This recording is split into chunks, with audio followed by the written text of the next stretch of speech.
This is a case where trust was shattered in the most unexpected way. It's a story about the shadows we carry from our youth and how a single moment of rage can cost a person everything. I've sat on this bench for decades. I've seen killers, I've seen thieves, and I've seen saints. But rarely do I see a case where the truth is hidden so deeply behind a veil of high school grudges and midnight shadows. Tonight, we aren't just looking at a dented car. We are looking at the anatomy of a lie. And in the center of it all, a young woman who refused to let the truth be buried. Pay attention, because the smallest detail is often the loudest witness. I remember the morning this case landed on my desk. The file was thin, but the tension radiating from the two women standing before me was thick enough to cut with a blade. On one side, you had Ashley Hall. On the other, Marissa Cabrera. They were young, in their 20s. They should have been out building their futures, but instead, they were in my courtroom, tethered to a past they couldn't seem to outrun. As a judge, you learn to read people before they even open their mouths. I looked at Ashley. She was composed. Her eyes were steady. There was a quiet strength in her, the kind of strength that comes from being right. She wasn't here for the money, though $1,607 is no small sum for a young woman. She was here for the principle. She was here because her property had been violated, and she was being told her eyes had deceived her. Then I looked at Marissa. She was defensive. Her posture was a fortress. She wasn't just denying the claim, she was countersuing. A bold move, a dangerous move. She claimed Ashley was a bully, a liar, a person who filed false police reports. It was a classic case of he said, she said, but with a darker, more personal undertone. These two weren't strangers. They were former friends. And as any judge will tell you, there is no enemy more dangerous than a friend who has turned. The date was July 31st. The setting? A bar called Stampede. It's the kind of place where the music is too loud and the drinks are just strong enough to make you forget your inhibitions. It was supposed to be a typical night out. Ashley was 22, enjoying her legal right to be there. Marissa, however, was 20, underage. Already the cracks in the foundation were beginning to show. Why was Marissa there? How did she get in? These are the questions that occupy a judge's mind. But more importantly, what happened when the lights went down and the alcohol started flowing? According to Ashley, a woman I found to be remarkably consistent in her testimony, she had tried to distance herself from Marissa long ago. They had a history rooted in the hallways of their high school. But as they grew up, they grew apart. Ashley had moved on. She was focused, perhaps a bit more mature. She didn't like the way Marissa conducted herself. She spoke of promiscuity, of rudeness to strangers, and of a general lack of respect. In my mind, I started to build the context. You see, a crime rarely happens in a vacuum. There is always a catalyst. That night at Stampede, the catalyst was a chance encounter. Two groups of friends, once united, now divided by a thin line of resentment. The clock struck 1:30 a.m. The bar was closing. The cool night air should have de-escalated the situation, but instead, it acted like oxygen to a fire. Ashley was leaving. She was walking to her car, a blue Chevy Blazer. It was her pride and joy, a symbol of her independence. She got into the driver's seat. She looked in her rearview mirror. And that's when the world changed. Let's pause there. Think like a judge for a moment. Ashley is in her car. She's ready to leave. She sees Marissa approach. She sees the foot go up. She feels the vibration of the impact. She sees the dent. Marissa, on the other hand, says it never happened. She claims she was nowhere near the car. She says Ashley is making it all up out of spite. As I sat there, looking at them, I had to ask myself, why? Why would Ashley Hall, a woman who seemed to have her life together, go through the trouble of filing a police report, gathering evidence, and coming to court just to spite a girl she hadn't been friends with for years? Spite is a powerful motivator, yes, but it usually burns out quickly. This had been going on for months. I looked at the photos of the car. The dent was significant. This wasn't a tap. This was a kick delivered with the full weight of a person's anger. It was a physical manifestation of a broken relationship. I began to analyze the suspicious points. Marissa's countersuit for online bullying. In today's world, that's a common shield. People use the word bullying to deflect from their own actions.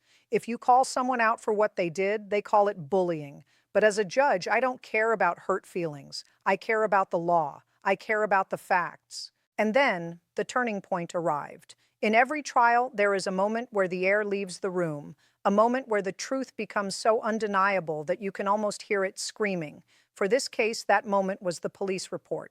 Ashley handed me the papers. I began to read, and there it was, a name, Goring. Goring was a friend of Marissa's. They had gone to the bar together. They had left the bar together. They were, for all intents and purposes, on the same team. But when the police arrived, Goring did something unexpected, something brave, something that changed the course of this entire trial. Goring told the truth. She didn't just say she didn't see anything. She didn't stay silent. She told the officers point blank that she saw Marissa Cabrera kick Ashley's car. I looked up from the report and stared at Marissa. The room went silent. You could hear the hum of the air conditioner, the shifting of the audience in their seats. I asked her, "Why would your own friend lie to the police about you?" Marissa's response was fascinating. She didn't have an answer. She tried to pivot. She said they had a patchy friendship. She said Goring feeds off drama. She said Goring would pick anyone's side. But think about that logic. If you are in a car with your friend, fleeing the scene of a confrontation, why would that friend arbitrarily decide to frame you for a crime? It makes no sense. People lie to get their friends out of trouble, not to put them into it. That was the moment I knew. Ashley wasn't the liar, Marissa was. Let's talk about Marissa for a moment. To understand the crime, you have to understand the person. She stood there, 20 years old, denying everything with a smirk that didn't quite reach her eyes. She was playing a game. She thought that if she was loud enough, if she was defiant enough, the truth wouldn't matter. She thought she could bury the incident in the parking lot and walk away clean. But she forgot one thing. The truth has a way of rising to the surface. She had brought witnesses, Lexi and another friend. They sat in the back, looking uncomfortable. They knew. Everyone in that circle knew what had happened that night. They had seen the flash of temper. They had seen the foot connect with the metal. As a judge, I see this often. Young people who think they are invincible, who think that the rules don't apply to them. Marissa's behavior at the bar, the underage drinking, the rudeness, the promiscuity that Ashley mentioned, it all pointed to a person who lacked boundaries. And when someone lacks boundaries, they eventually cross a line they can't come back from. Ashley, on the other hand, was the opposite. She was the woman who drew the line. She was the one who said, "I don't want to be associated with this behavior." She was the one who chose her reputation over a toxic friendship. And for that, she was being punished. But not in my courtroom. The tension reached its peak when we started discussing the repair estimate, 160729s. To some, it's just a number. But to Ashley, it represented the cost of Marissa's rage. It represented the hours she had to spend on the phone with insurance companies, the time she had to take off work, the stress of driving a damaged vehicle. I looked at the photos again. The blue paint was creased. The metal was buckled. It was a permanent scar on a beautiful machine. I turned back to Marissa. I gave her one last chance. "Did you kick that car?" "No, Your Honor." The lie hung in the air like a foul odor. It was cold. It was calculated. At that moment, I wasn't just a judge. I was a witness to human nature at its most disappointing. Here was a young woman with her whole life ahead of her, choosing to lie to a court of law rather than take responsibility for a 5-second mistake.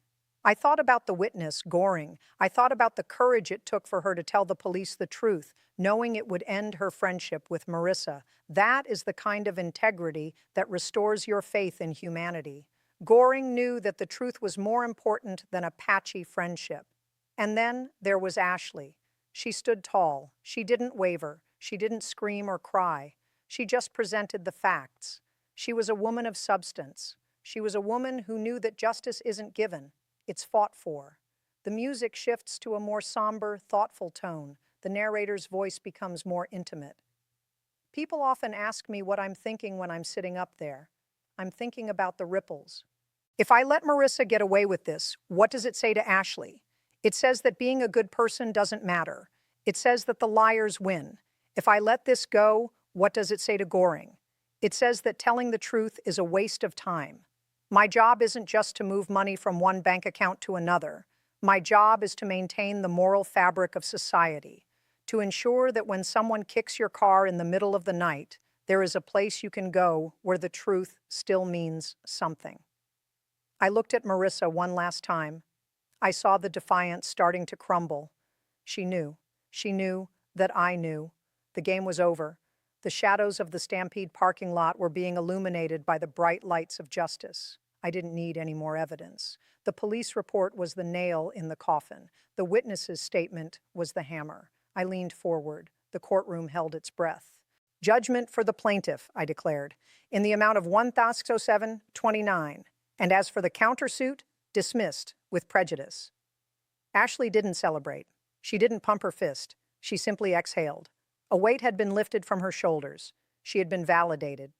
Marissa tried to speak, tried to protest, but I was done. There is no room for lies once the verdict is read. The gavel came down. Bang. The case was closed, but the lesson remained. As they walked out of the courtroom, I watched them. Ashley walked out with her head held high. She was a woman who had been through the fire and come out stronger. She had lost a friend, but she had gained something much more valuable, her dignity. She had shown the world that she wouldn't be bullied into silence. She was a beacon of what it means to stand your ground. Marissa walked out in a cloud of frustration. I hope in time she realizes that the $1,600 she has to pay is the cheapest lesson she will ever learn. Because the cost of a lie is much higher than that. The cost of a lie is your character, your soul. This case wasn't just about a car. It was about the choices we make. It was about the friends we keep. It was about the courage to speak the truth when it's hard. Ashley Hall is a woman I will remember, not because her case was the most dramatic, but because her resolve was the most pure. She didn't let the darkness of that night at Stampede define her. She brought it into the light. And in the light, the truth is always beautiful. In the end, justice isn't just about the law, it's about the truth. It's about recognizing the difference between someone who is trying to build a life and someone who is trying to tear one down. Ashley Hall stood her ground. She protected her peace, and she walked out of my courtroom as a winner. Not just in the eyes of the law, but in the eyes of everyone who values integrity.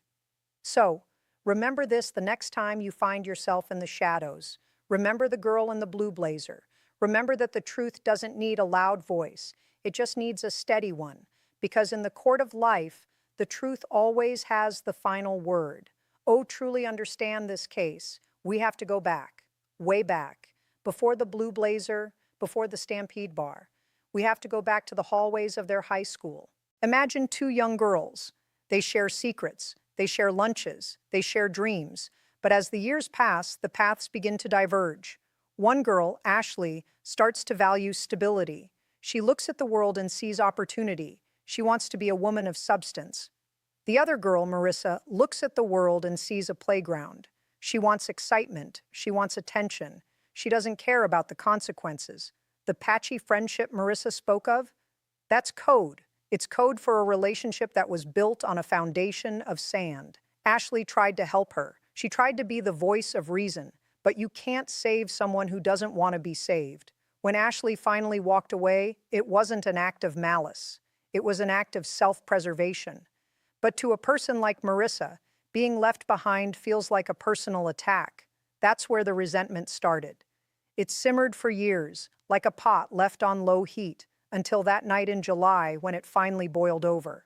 This is what people don't realize about viral moments. They aren't random. They are the result of years of unspoken tension. The kick to the car was years in the making. It was every high school argument, every jealous glance, and every perceived slight, all delivered in one swift movement. Let's look at the police report again. Why did the officers believe Goring? Police officers are trained observers of human behavior. When they arrived at the scene, they saw a distraught Ashley and a defiant Marissa. But Goring was the middle ground. She had no reason to lie. If Goring wanted to protect Marissa, she would have said nothing. She would have played the "I didn't see anything" card. It's the easiest lie in the world. But she didn't. I spent a long time thinking about that, about the weight of that moment. Goring is standing there, The police are asking questions, and her friend is looking at her, expecting loyalty. But Goring looks at the dent. She looks at Ashley, and she realizes that loyalty to a lie is a betrayal of herself. That is the moment Marissa lost the case, not in the courtroom, but in the parking lot. She lost because she underestimated the power of a person's conscience. And then there's the evidence of the online bullying. Marissa claimed Ashley was harassing her. But when I asked for proof, what did I get? Vague statements, excuses. As a judge, I've seen real bullying. I've seen lives destroyed by the internet. This wasn't that. This was a woman, Ashley, trying to hold someone accountable. And in Marissa's world, accountability feels like an attack. It's a fascinating look at the modern psyche. We live in a world where everyone wants to be the victim, but in this courtroom, there is only one victim, Ashley Hall, and there is only one perpetrator, Marissa Cabrera. As the trial drew to a close, I noticed something about the audience. They were leaning in. They were invested. Why? Because everyone has been an Ashley. Everyone has had that friend who betrayed them. Everyone has been told that their eyes lied to them. Everyone has fought for a truth that seemed impossible to prove. When I gave the verdict, it wasn't just for Ashley. It was for everyone who has ever been gaslit. It was for everyone who has ever been told to just let it go. Ashley Hall didn't let it go. She held on. She pushed through the noise. And she won.